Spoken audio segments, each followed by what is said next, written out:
Dios le bendiga, alumnos del Colegio Orión. En esta ocasión vamos a ver el tema, la materia y su clasificación, ¿ya?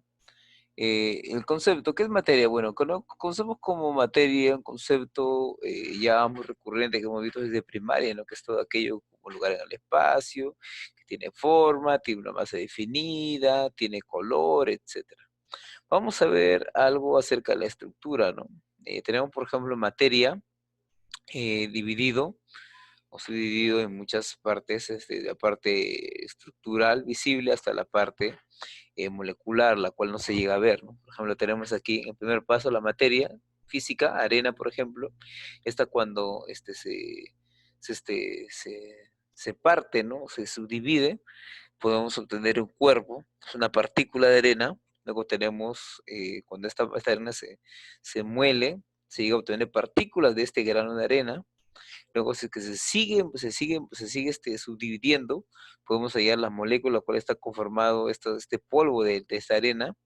Luego tenemos que esta molécula está conformada por átomos y finalmente está conformada por partículas subatómicas. Luego están formando por quarks, por leptones, y así podríamos seguir subdividiendo infinitamente el átomo, la partícula de una materia y no podríamos llegar a su fin. Ya es infinito. Clasificación de la materia. Hay dos tipos de materia. Una es la materia condensada y el otro es la materia dispersa. ¿Qué es la materia condensada? Es aquella materia física que tú puedes tocar, como por ejemplo un lápiz, la madera, tu mesa, tu escritorio, tu cuaderno, tu mochila, tu ropa, tú mismo. Y hay otra que es la materia dispersada. Es aquella que no podemos ver, pero sabemos que está presente en nuestra vida cotidiana. Como por ejemplo, ¿cuál tú te preguntarás? Como por ejemplo las ondas de radio, las ondas de Wi-Fi, las ondas televisivas, etcétera, etcétera.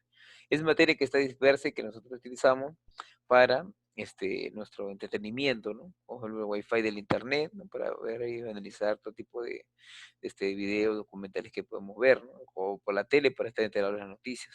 Ahora, dentro de esta misma materia, también está subdividido en otras subsecciones, como por ejemplo la materia puede ser sustancia pura o mezcla. Cuando es sustancia pura, estamos hablando de elementos y de compuestos. Elementos químicos que están únicos, sin haberse unido a otros, como por ejemplo el carbón, el hidrógeno, el oxígeno, el nitrógeno.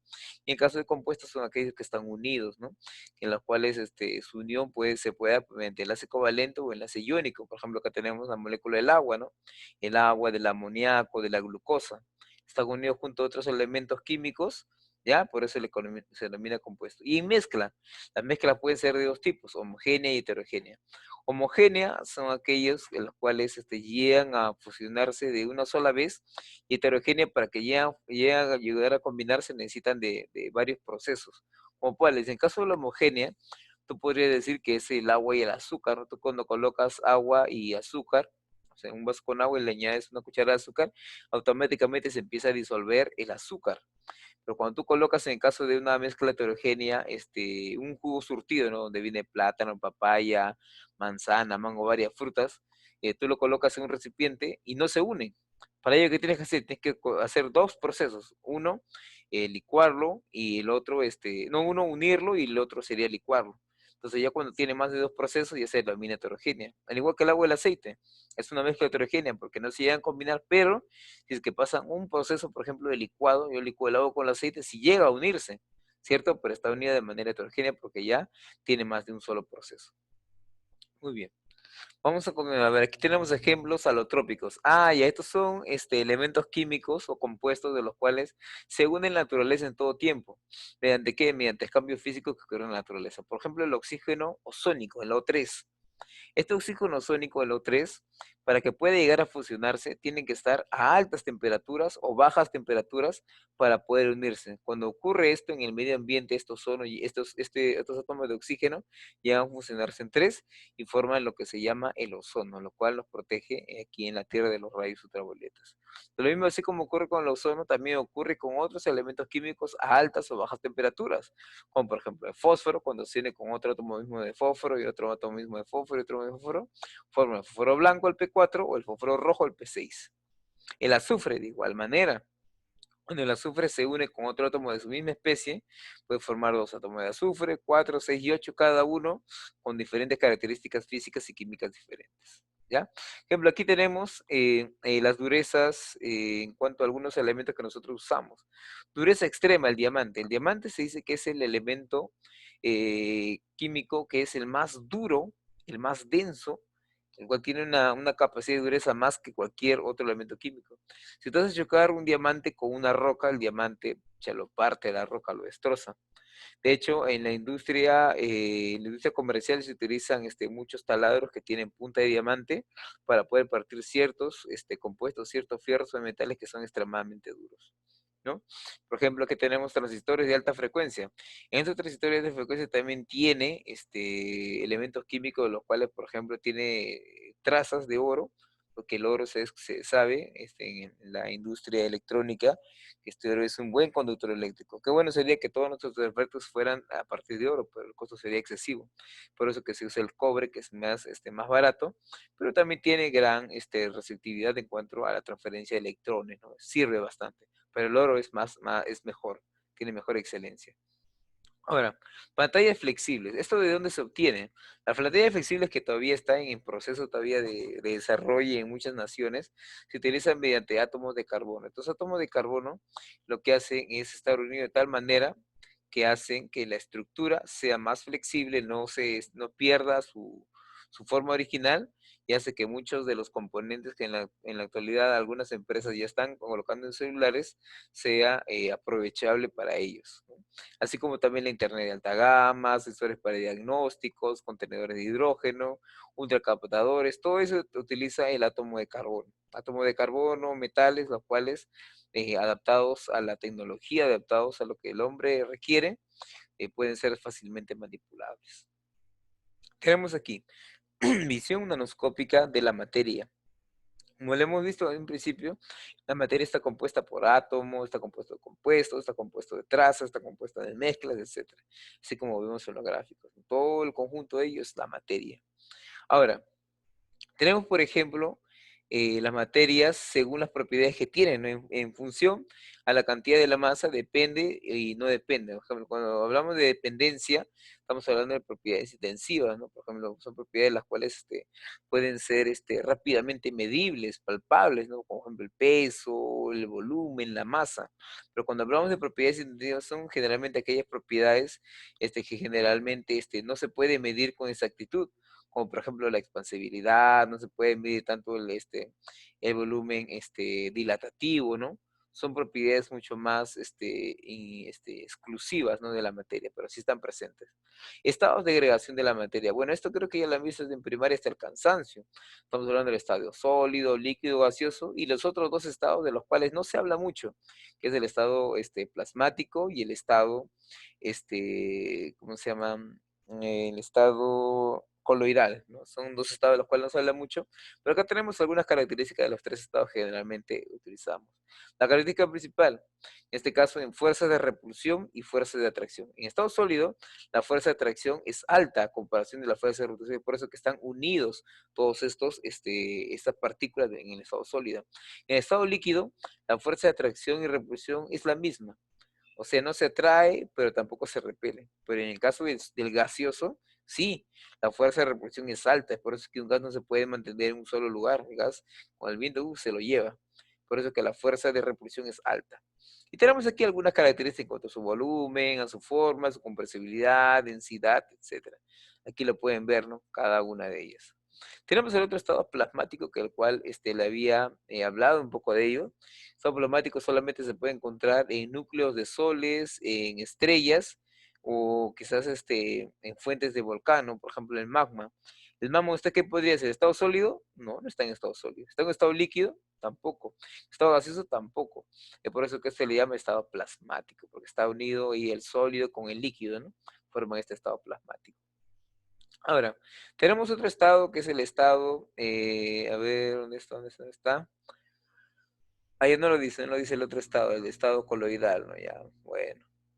Siempre es bueno conocer algo, sería bueno que ustedes lo investiguen acerca de ello. Tenemos el condensado de Bose-Einstein y el condensado de fermiónico, lo que es parecido al estado plasmático.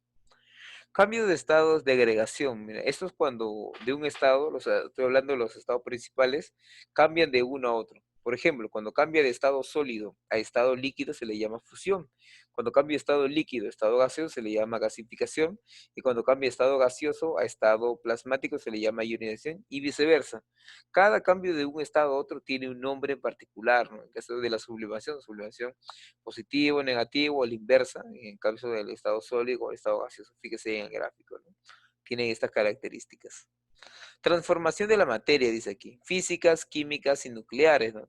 Cuando hablamos de transformaciones físicas, estamos hablando de que la materia puede cambiar de una forma u otra, pero sigue siendo la misma materia. Por ejemplo, si yo agarro un trozo de papel y yo lo corto, lo despedazo, lo pisoteo, sigue siendo papel, ¿cierto? Es un cambio físico, sigue siendo papel.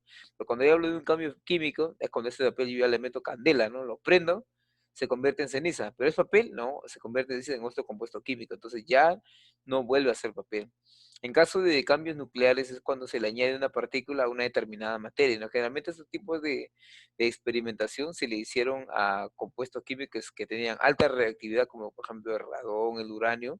Se le añadía una partícula, ejemplo de alfa, un rayo alfa o beta, y qué es lo que pasaba con este átomo, cambiaba su estructura. O sea, de lo que era una estructura sólida, cambiaba a otra estructura menos sólida o menos reactiva, o más reactiva en algunos casos. Tenemos aquí algunas de las características que ustedes pueden observar ya con detenimiento. Listo. Trabajando en clase. Ahora vamos a resolver algunas preguntas, pero me parece que esto de aquí podría quedar para ustedes, para que ustedes relacionen. Ya vamos a resolver algunas. Vamos a resolver algunas, a ver. La pregunta número dice, indica la relación incorrecta. La 1 ya está resuelta, dice, indica la relación incorrecta, acá ya está ya. Pregunta número dice, indica la relación incorrecta. Solución, latón, compuesto atómico, ácido nítrico, sustancia simple N2, mezcla petróleo, sustancia pura, agua regia. Ya cuando hablamos de sustancia pura, estamos hablando de que es un átomo el cual no se ha combinado con ningún otro. En este caso, agua regia, sí, H2O, ya es un compuesto. Entonces, la alternativa correcta sería la E. En la pregunta 3, dice relaciona correctamente. Ahí tenemos 4 gráficos, los cuales obviamente habla de la estructura de la materia, ¿no? En la primera será compuesto, en el segundo elemento, mezcla homogénea, mezcla heterogénea, ya. Vamos a verlo. Mira, donde está el gráfico número 2, vemos que se están uniendo. Ese podría ser mezcla homogénea. En el gráfico número 4 podría ser una mezcla heterogénea. En el gráfico número 1 podría ser un elemento y en el gráfico número 3 podría ser un compuesto, ¿no? Entonces sería la respuesta correcta. El primero sería 2, 2, el siguiente sería, ¿cómo se llama? 3, 2, 3, 1, 4. 2, 3, 1, 4, alternativa A, la respuesta correcta. Esa es la alternativa correcta. A ver, la pregunta número 4 dice, termine la proposición correcta. El paso de sólido a líquido, sublimación. Ya esto ustedes lo pueden hacer en el gráfico. Eso queda para ustedes. La pregunta 5 también con el gráfico. La pregunta número 6 dice, señala la propiedad extensiva. La extensiva ya.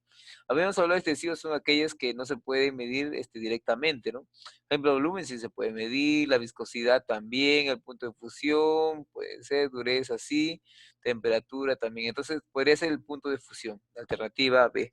La pregunta 6. La pregunta 7, el grafeno, eso, ya esto acá también me queda para ustedes, para que ustedes desarrollen. La pregunta número 8 ya está resuelta. La pregunta 9 es una sustancia pura. Y habíamos hablado de sustancia pura, que son elementos químicos sólidos, ¿no? Elementos químicos de los cuales no están combinados con otros. En este caso puede ser piróxido de hidrógeno, agua potable, aire, vinagre o gasolina 90 octanos. Ah, y acá está tranca. La sustancia pura. A ver, vamos a ver el grafiquito por acá. Sustancia, sustancia, sustancia, sustancia. Sustancia pura se puede dar en elementos y compuestos. Ya, vamos a verlo, a ver, a ver, a ver. Vamos a ver en esta preguntita de acá, ¿dónde está? Sustancia pura, ya. Aire, ya viene varios elementos químicos, no solamente uno. Agua potable viene H2O. Peróxido de hidrógeno viene solamente HO. Y el vinagre, una serie de ramificaciones de elementos químicos. En el caso de la gasolina también viene una serie de ramificaciones de carbono e hidrógeno. Entonces, ¿cuál sería la respuesta más exacta para sustancia pura? A mí me parece que podría ser el peróxido de hidrógeno, porque solamente tiene dos elementos químicos, el H y el O. Esa podría ser. ¿Ya? Listo. En la pregunta número 10, señale en cuál de las siguientes alternativas se produce un cambio químico. Y el cambio químico es aquel en el cual cuando se une ya deja de ser lo que era. En este caso, el yodo más el alcohol, no, sigue siendo lo mismo. Fusión del hierro, sigue siendo lo mismo. Sacarosa más agua, sigue siendo lo mismo. Hierro más oxígeno, aquí está. Cuando yo uno el hierro con el oxígeno ya cambia, ya no es el mismo. El hierro se pudre, se malora y se convierte en otra cosa. Entonces podría ser la alternativa B. Listo, la pregunta número 11 dice, la siguiente sustancia química, aire, agua, titanio y acero se clasifica respectivamente como, ya, aire, agua, titanio. Titanio es un elemento, acero es una aleación. Entonces podría ser la alternativa A, B o C. Ya, titanio, elemento, aleación, no, podría ser la E, mira. Aleación es acero. Titanio es elemento. Agua es un compuesto. Y aire es una mezcla. Alternativa E. Ya listo, muchachos. El resto de preguntas me parece que ya no está en el libro. Desarrollen, por favor, la sección del libro. Tarea para la casa. Dios les bendiga a todos.